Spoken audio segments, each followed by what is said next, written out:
all these anti-vaxxers now, isn't it? Well, Marina can tell you a little bit about how we've achieved. It's clear what the Prime Minister makes of those against vaccines. Many might agree, but in the case for a COVID jab, public perception really matters. Leah says she wouldn't have a coronavirus vaccination. She's vaccinated her children and herself in the past, but she's worried about the speed of development this time.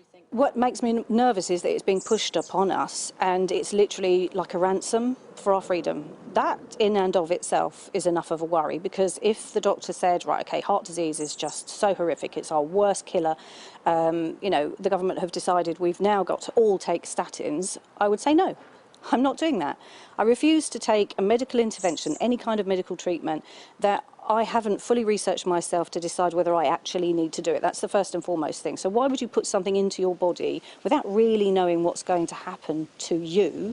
A new poll shows she's not alone. Just 53% of people said they'd be certain or very likely to get a vaccine against coronavirus, while 1 in 6 said they're unlikely or definitely won't. And some groups are more sceptical than others. 37% of people who believe face masks are bad for health said they'd refuse one. The under 35s were twice as likely as the over 55s to say they may not get one. Even within families who would all choose to vaccinate, the generational divide is a consideration. I would take it. Might not want to take it in exactly the first wave of taking the vaccine, but I can understand young people who are getting this disease, not having many symptoms. I can see they might be a bit more ambivalent. The media has presented the virus as something that is less dangerous to younger people, so it gives an impression that you're more immune to it. But I can see why, but I'd also say it's quite naive. Okay. The weight of science and history says vaccines are safe. Trials here at Oxford University have showed positive early results. There are currently no reasons to be concerned about the vaccinations that are being developed for COVID.